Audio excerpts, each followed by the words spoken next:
Hello friends, मैं हूं are के इंडियन और आप देख रहे हैं आर के इंडियन लर्निंग हब। दोस्तों, हम पॉलिटिकल साइंस सेकेंड चैप्टर लेके आए हैं जिसका नाम है सत्ता का समकालीन केंद्र। सत्ता का समकालीन केंद्र। दोस्तों,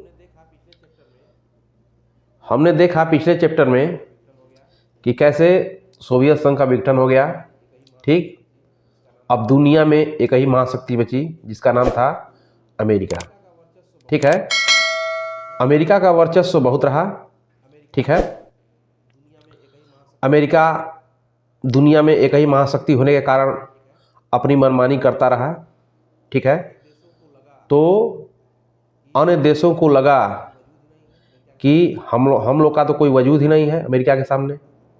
ठीक है, तो कई देशों ने अपनी नीति में सुधार किया और विकास करते करते महाशक्ति की ओर बनने में अग्रसर हैं। ठीक है, तो हम उन्हीं के चैप्टर के बारे में पढ़ेंगे कि वर्तमान में जो 1991 से पहले अमेरिका और सोवियत संघ दो देश महाशक्ति थे, लेकिन 1991 के बाद ठीक अमेरिका ही महाशक्ति बचा और अमेरिका ने इतना मनमानी करते हुए ठीक है अन्य देशों के नीतियों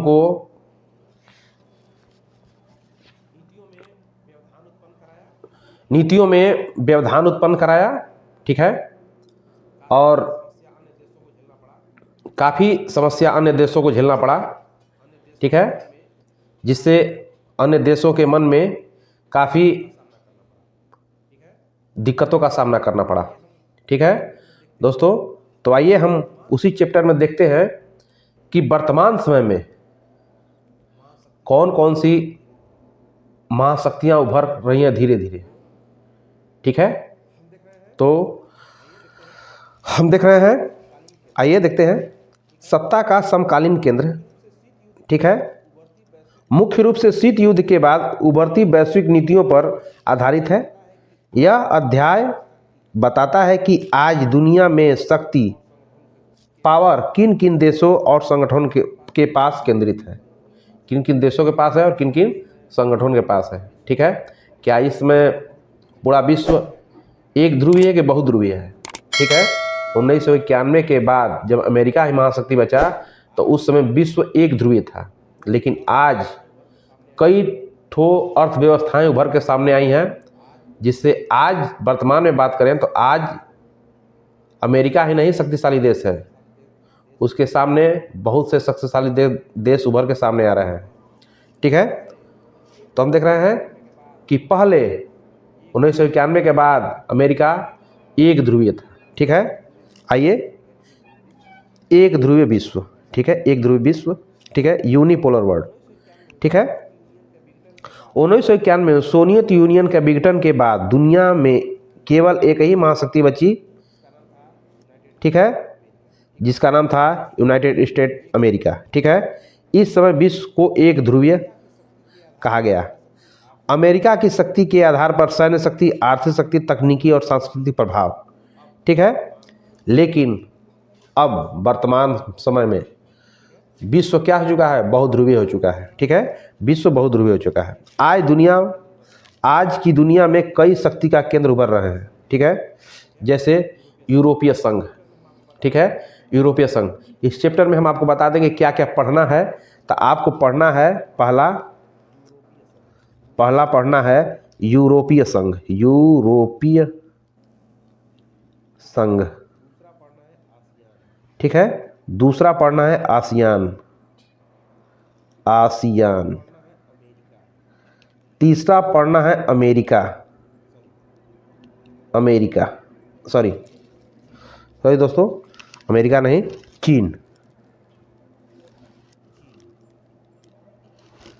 चीन।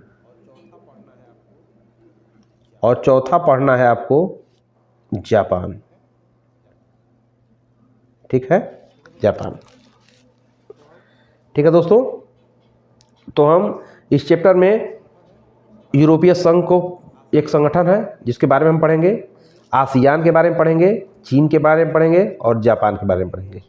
ये 4 जिसमें हम देखेंगे आसियान और भारत के साथ क्या रिलेशन रहा, ठीक है, आसियान संगठन और भारत के साथ कैसा संबंध रहा, चीन और भारत के साथ कैसा संबंध रहा, ठीक है, और जापान की कुछ मुख्य बातों को हम देखेंगे।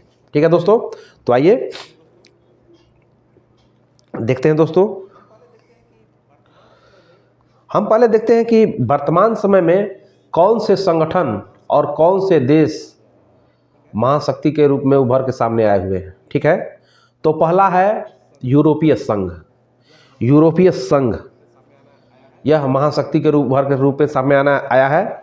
दूसरा है चाइना। क्या है? चाइना। चाइना महाशक्ति के रूप में सामने आया है, जिस तरह से इसमें सबसे अधिक वृद्धि चाइना कर रहा है।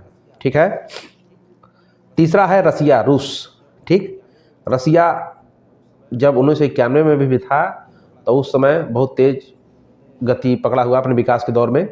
उसने साम्यवाद को छोड़कर पूंजीवादी विचारधारा को अपनाया और धीरे धीरे प्रगति की ओर बढ़ता गया और एक शक्ति के रूप में उभरा।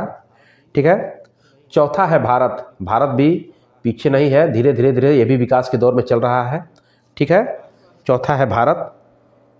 पांचवा है जापान। पांचवा क्या है? जापान।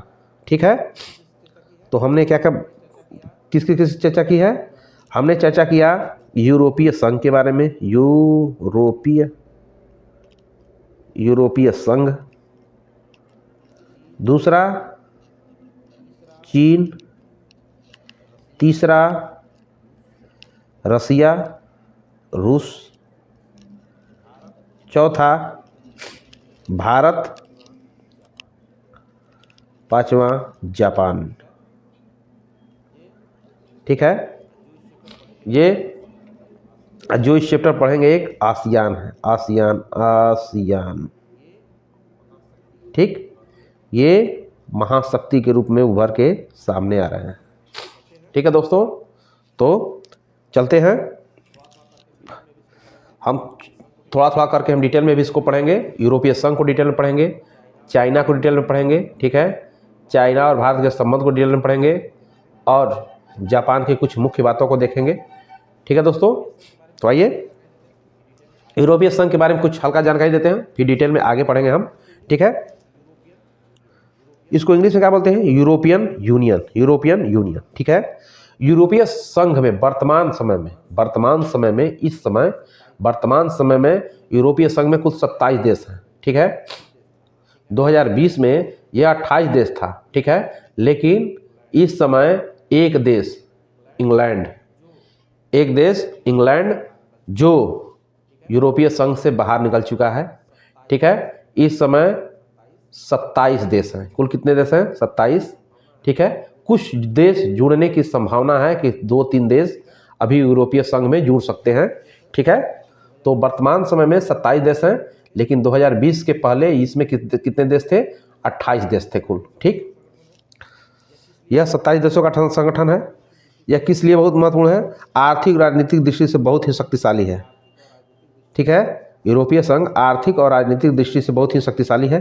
ठीक है, इसकी अपनी मुद्रा है जिसका नाम है यूरो। क्या नाम है? यूरो। इसकी अपनी मुद्रा है। ठीक है, चीन के बारे में देखते हैं थोड़ा सा। चीन बहुत तेजी से बढ़ती अर्थव्यवस्था है। ठीक है, चीन कैसा अर्थव्यवस्था? बहुत तेजी से बढ़ती अर्थव्यवस्था है। एशिया में प्रभावशाली शक्ति है। ठीक है, प्रभावशाली शक्ति है। वैश्विक व्यापार में महत्वपूर्ण भूमिका है। वैश्विक व्यापार में इसकी महत्वपूर्ण भूमिका है। रसिया के बारे में थोड़ा सा देखते हैं। रसिया सोवियत संघ के बाद उभरी प्रमुख शक्ति। सोवियत संघ के विघटन के बाद रसिया ही सबसे तेज तरक्की किया था। ठीक है, ठीक, उभरी प्रमुख शक्ति। सैन्य दृष्टि से बहुत मजबूत, सैनिक की दृष्टि से रूस बहुत ही मजबूत है। भारत के बारे में थोड़ा देखते हैं। भारत बढ़ती जनसंख्या, बड़ी जनसंख्या और उभरती अर्थव्यवस्था। भारत जनसंख्या के स्तर से विश्व में नंबर 1 देश पहले चीन था, अब भारत हो गया है। ठीक है, जनसंख्या के मामले में सबसे अधिक जनसंख्या किसके पास है? भारत के पास। उसके बाद किसके पास है? चीन के पास है। ठीक है, पहले चीन था लेकिन अब वर्तमान समय कौन हो गया है? भारत हो गया है। ठीक है, तो भारत का बड़ी जनसंख्या और उभरती अर्थव्यवस्था है। ठीक है, वर्तमान समय में उभरती अर्थव्यवस्था है भारत के पास। ठीक है, सूचना तकनीकी और अंतरिक्ष क्षेत्र में प्रगति है।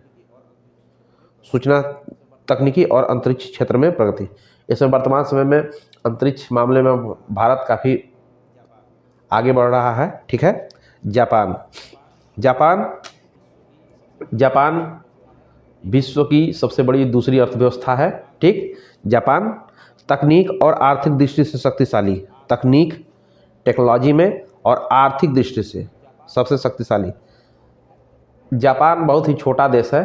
ठीक है, जनसंख्या के मामले में 11वां देश माना जाता है जापान। ठीक है,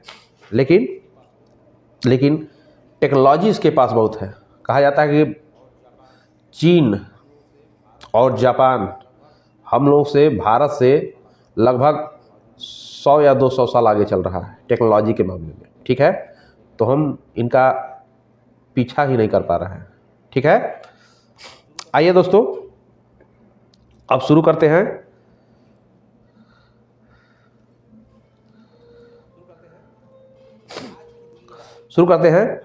कि आज की दुनिया आप शुरू करेंगे धीरे से, यूरोपीय संघ। ठीक है, आज की दुनिया पूरी तरह एक ध्रुवीय नहीं है।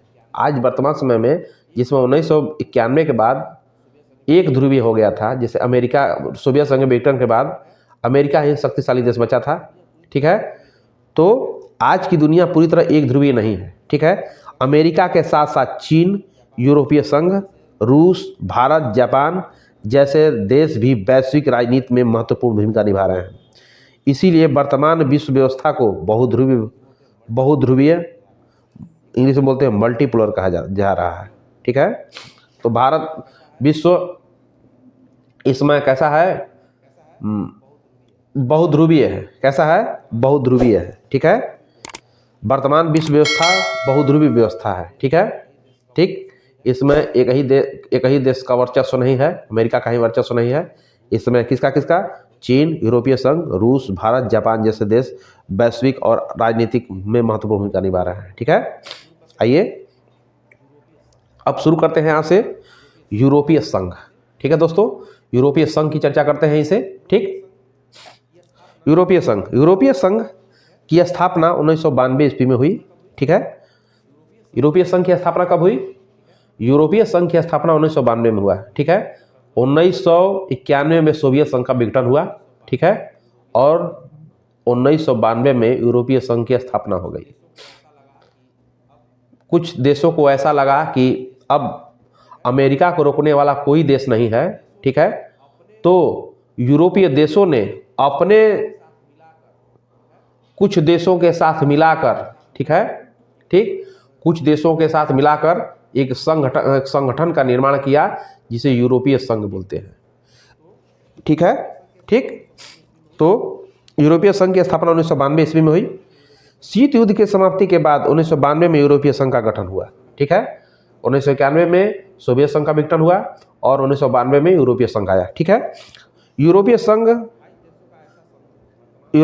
28 देशों का ऐसा समूह है। वर्तमान समय में 27 देश हैं, एक देश निकल चुका है। ठीक है, जिसका नाम है इंग्लैंड। ठीक है, इंग्लैंड निकल चुका है। अब वर्तमान समय में 27 देश हैं। ठीक है, ठीक, हम यहाँ पर 27 लिख सकते हैं, 27। यूरोपीय संघ 27 देशों का ऐसा समूह है जो यूरोपीय क्षेत्र के आर्थिक और सामाजिक विकास के लिए समर्पित है। ठीक है, यूरोपीय क्षेत्र के आर्थिक और सामाजिक विकास के लिए समर्पित है। ठीक, यह संस्थान पूरे यूरोप देश का एक ऐसा राजनीतिक संगठन है, पूरे यूरोप देशों का एक राजनीतिक संगठन है जो आपस में सभी यहाँ सदस्य रहेगा दोस्तों, सदस्य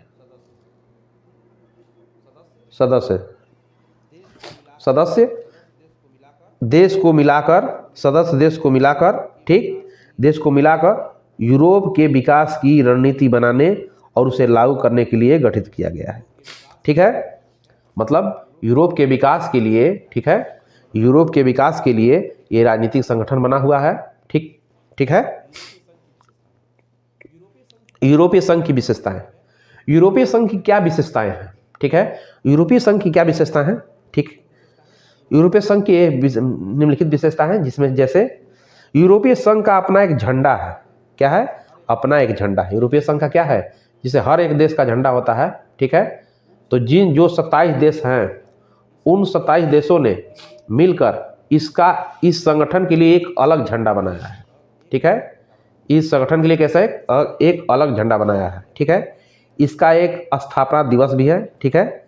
इसका एक स्थापना किस तारीख को बना, यह स्थापना दिवस भी है। और इसकी एक मुद्रा है। हमने मुद्रा की बात किया, यहाँ की मुद्रा क्या है? यूरो है। क्या है? यूरो। यूरो यहाँ की मुद्रा है, ठीक है।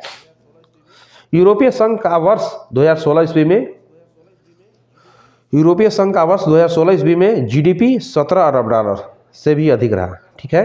2016 में इसका जीडीपी कितना रहा? पूरे देश की जीडीपी कितनी रही यूरोपीय संघ की? 17 अरब डॉलर से भी अधिक रहा, जो अमेरिका की जीडीपी के लगभग बराबर था, ठीक है। तो अमेरिका को टक्कर दे रहा है कौन? यूरोपीय संघ, ठीक है। अमेरिका को टक्कर दे रहा है कौन देश?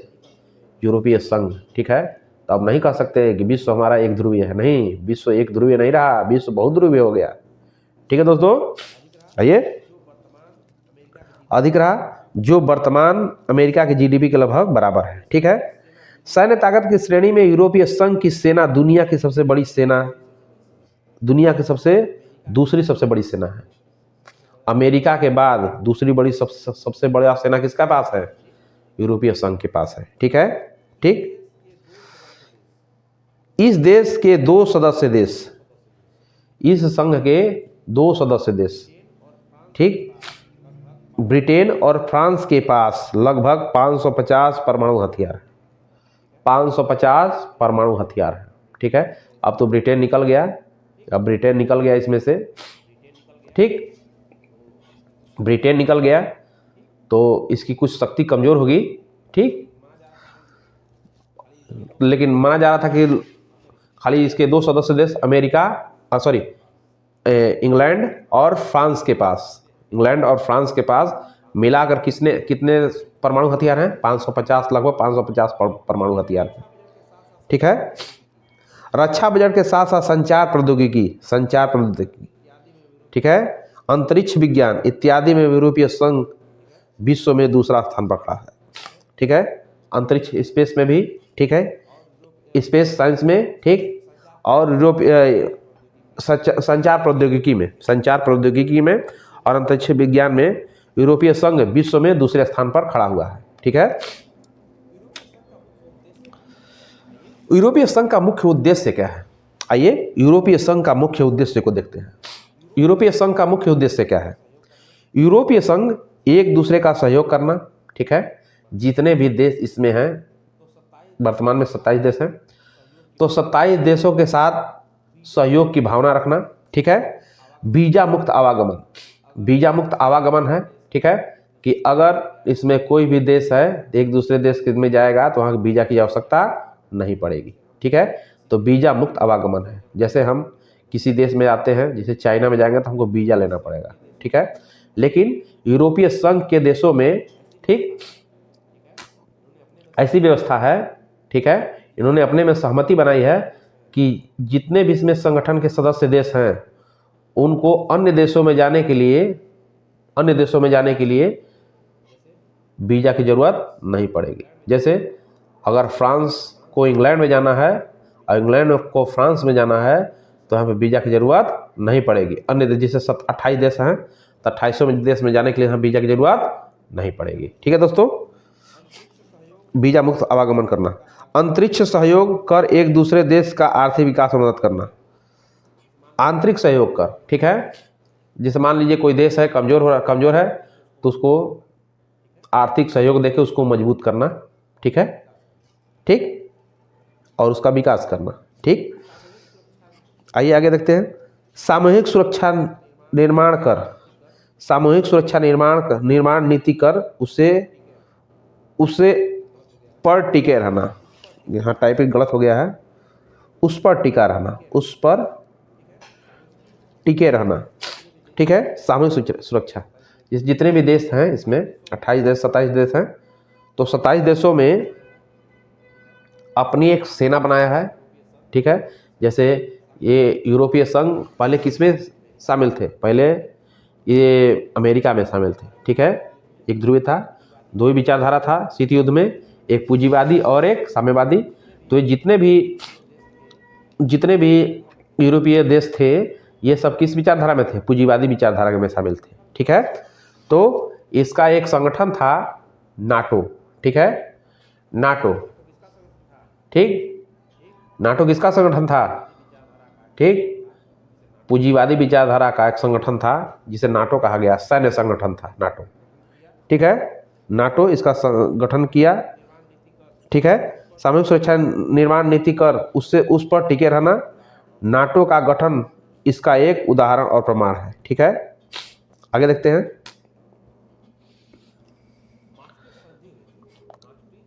मास्ट्रिच संधि हुई थी, मास्ट्रिच संधि, मास्ट्रिच संधि। मास्ट्रिच संधि क्या है देखते हैं। इसे आमतौर पर यूरोपीय संघ की संधि भी कहा जाता है। ठीक है, मास्ट्रिच संधि था, जितने भी सदस्य थे उनको मिलाकर एक संधि हुआ था जिसे मास्ट्रिच संधि बोलते हैं। ठीक है, जैसे 10 लोग हैं, उन लोग मिल के, ठीक है, उन लोग मिल के जो भी वार्ता करें, वार्ता में जो सहमति बनती है, ठीक है, तो उसे ही मास्ट्रिच संधि को बोलते हैं। ठीक है, तो वैसे ही यूरोपीय देश थे, उनने आपस में सहमति बनाई थी जिसे ही मास्ट्रिच संधि कहते हैं। ठीक है,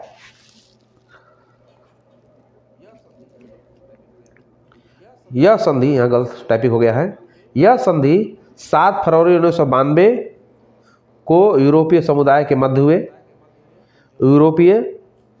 मध्य हुए समझौते को कहा जाता है। ठीक है, जो 7 फरवरी 1992 को जो समझौता हुआ था, ठीक है, यूरोपीय समुदाय के बीच, ठीक है, इन्हीं को मास्ट्रिच कहा जाता है। यह समझौता हॉलैंड देश में हुआ था। यह समझौता कहाँ हुआ था? हॉलैंड देश के मास्ट्रिच नामक शहर में हुआ था। मास्ट्रिच नामक शहर में हुआ था, इसलिए इसे मास्ट्रिच की संधि, क्योंकि मास्ट्रिच नामक शहर में हुआ था इसलिए मास्ट्रिच नामक संधि बोलते हैं। ठीक है दोस्तों,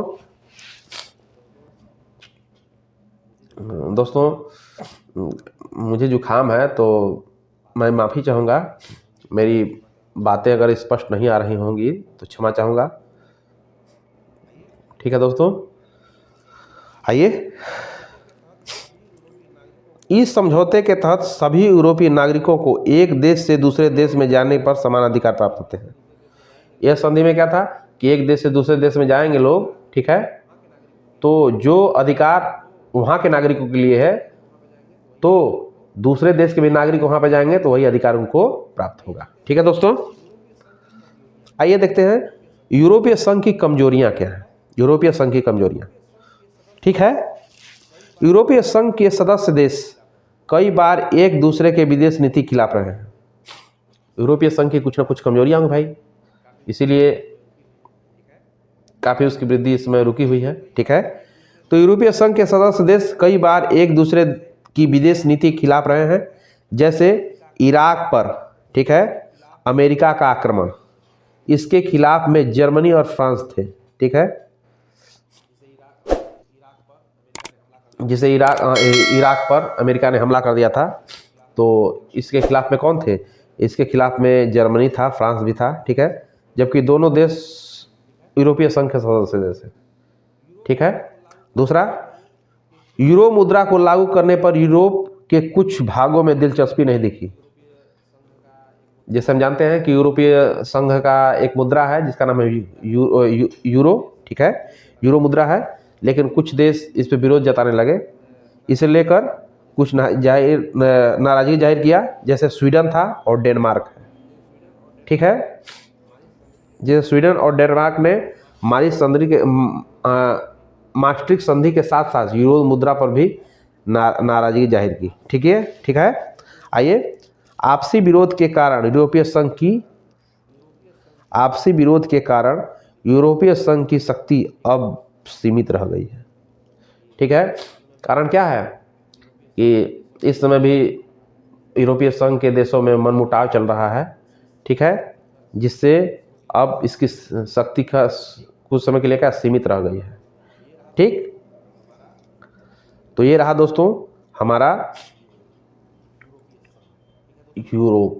यूरोपीय संघ। ठीक है दोस्तों, आपको वीडियो कैसा लगा कमेंट में ज़रूर बताएं। ठीक है, अब नेक्स्ट पार्ट में हम पढ़ेंगे आसियान। क्या पढ़ेंगे? आसियान। ठीक है, आसियान के बारे में पढ़ेंगे। ठीक, तो वीडियो कैसा लगा कमेंट में ज़रूर बताएं हमको।